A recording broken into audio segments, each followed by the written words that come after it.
Nosso estudo de hoje é o capítulo 7 do livro Paciência e tem por título Caridade do Pensamento.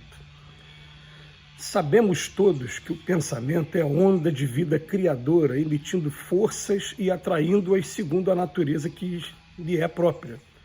Fácil entender à vista disso que nos movemos todos num oceano de energia mental. Cada um de nós é um centro de princípios atuantes ou de irradiações que liberamos, conscientemente ou inconscientemente.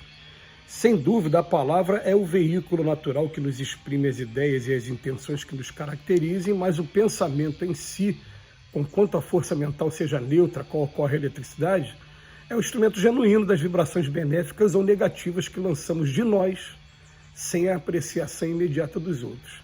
Meditemos nisso, afastemos do campo íntimo qualquer expressão de ressentimento, mágoa, queixa ou ciúme, modalidades de ódio, sempre suscetível de carregar destruição. Se tens fé em Deus, já sabemos que o amor é a presença da luz que dissolve as trevas. Cultivemos a caridade do pensamento. Dá o que possas em auxílio aos outros. No entanto, envolve de simpatia e compreensão tudo aquilo que dês. No exercício da compaixão, que é a beneficência da alma, revisa o que sentes, o que desejas, o que acreditas e o que falas, efetuando a triagem dos propósitos mais ocultos que te inspirem, a fim de que se traduzam em bondade e entendimento, porque mais dia menos dia, as nossas manifestações mais íntimas se evidenciam ou se revelam inelutavelmente, uma vez que tudo aquilo que colocarmos no oceano da vida para nós voltará. Gente, esse assunto é sempre um assunto bastante interessante para a gente analisar, e a gente se socorre do capítulo do Evangelho segundo o Espiritismo, que fala bem-aventurados que têm puro o coração, um texto que fala pecado por pensamento. A gente sabe que aqui na Terra, nós que somos espíritos e estamos na carne, tudo começa no pensamento. Mas daqui do pensamento, ele começa a se exteriorizar através de palavras ou através de atitudes. Então, o texto vem trazer a ideia para a gente de que a gente teve o pensamento, colocou na prática. Esse pensamento não foi bom. A gente tem todo um trabalho pela frente, né? A gente ainda não está oferecendo resistência nenhuma. O pensamento vem e a gente simplesmente deixa que aquele pensamento se transforme em atitude. Mas vai chegar um momento em que eu começo a desenvolver virtude, e a virtude, inicialmente, até o conceito de virtude que está no Livro dos Espíritos, fala para a gente, né, que a virtude começa quando eu, de maneira intencional, começo a resistir às tentações, à prática do mal. Está sendo voluntário isso, ao arrastamento ao mal. Isso é o início da virtude. Então eu começo um trabalho que a gente já ouviu até de um psicólogo aí, grande amigo, escritor, ele fala, não, aqui na Terra a gente não está conseguindo ainda, não está naquela etapa ainda de fazer o acabamento da obra com relação aos nossos pensamentos, não. Se a gente conseguir fazer com que os nossos pensamentos, pelo menos os ruins, não se transformem em palavras, em atitudes, a gente já conseguiu um grande progresso para a etapa evolutiva em que a gente se encontra. E eu achei aquilo legal, porque o que acontece? O texto do Emmanuel, ele é sempre bem-vindo, esse texto falando sobre a disciplina do pensamento. Mas a verdade é que aqui na Terra, nós estamos mergulhados, como ele mesmo disse aqui no início do texto, nós estamos mergulhados, né, num oceano de energia mental.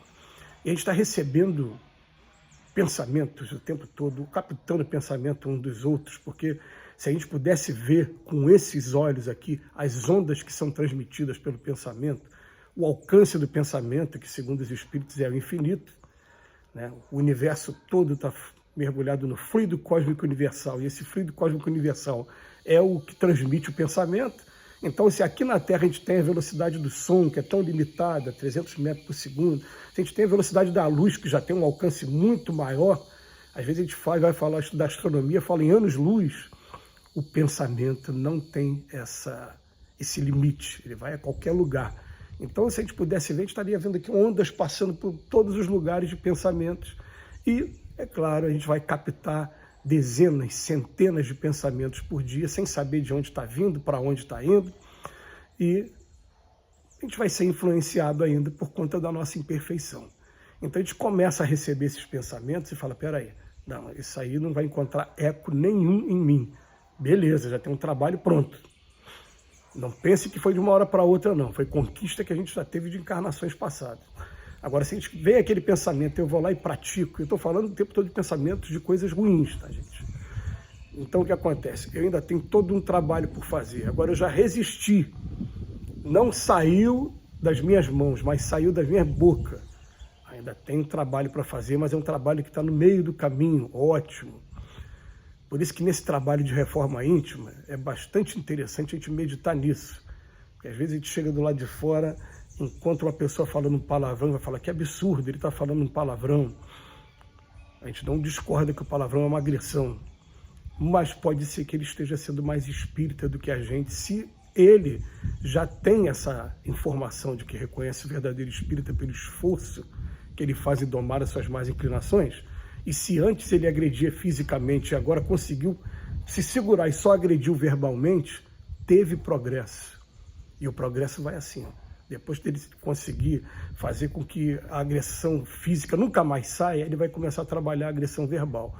Mas não pense vocês, ó, muita gente que não fala palavrão por educação, o palavrão vem aqui na mente. Ó. A pessoa que segura, se controla e não fala. Está sendo um trabalho que está acontecendo com o tempo. E o Emmanuel, é claro, ele vem falar para a gente, cultivemos a caridade do pensamento, né? E ele vem pedir para que a gente possa estar fazendo essa disciplina, porque olha bem o texto final, o último parágrafo do texto de hoje.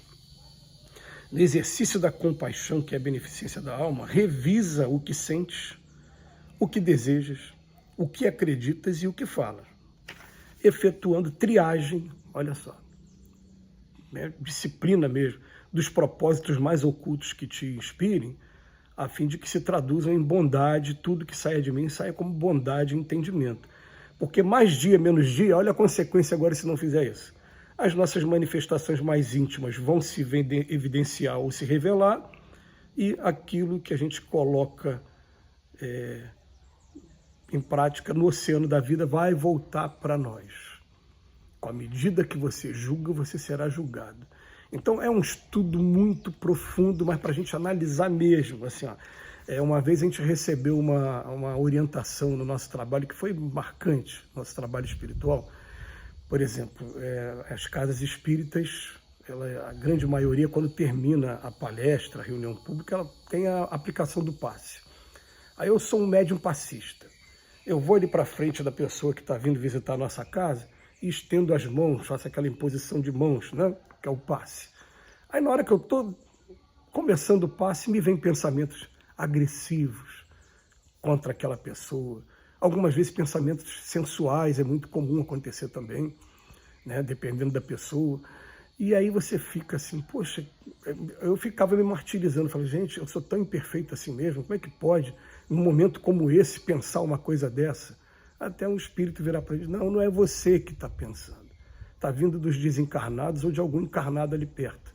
Então a mensagem que ficou para a gente, não se preocupem com os pensamentos que chegam para vocês durante o trabalho que vocês estão realizando. Se preocupem sim com aqueles pensamentos que chegam e encontram eco na gente, que de alguma maneira agradou a gente. Fez uma coisa agressiva contra alguém, é isso mesmo. Tem que... Se você entrou naquela onda de concordância, ou então sensual, né? Olha que decote que essa mulher está usando na roupa, olha o corpo da mulher. Você entrou na sintonia, aí esse pensamento, sim, você deve se preocupar. Isso abriu o campo para a gente, porque isso acontece durante o passe, acontece em todos os momentos da vida. Começam a chegar pensamentos para a gente que acabam nos induzindo de acordo com o lugar que eu estou, com o grupo que eu estou me relacionando, até mesmo com os desencarnados que estão perto. O pensamento vai chegando e eu tenho que fazer um trabalho rigoroso mesmo, uma triagem, como diz o Emmanuel, daquilo que vai sair. O pensamento chegou, não vem de mim, vem de fora. Mas o que vai sair de mim? O que vai sair de mim? Que saiam coisas boas, edificantes, porque se começar a sair coisas também que sejam vingativas, que sejam deletérias, daqui a pouco volta para a gente. Lei de causa e efeito. Que Jesus nos abençoe hoje e sempre.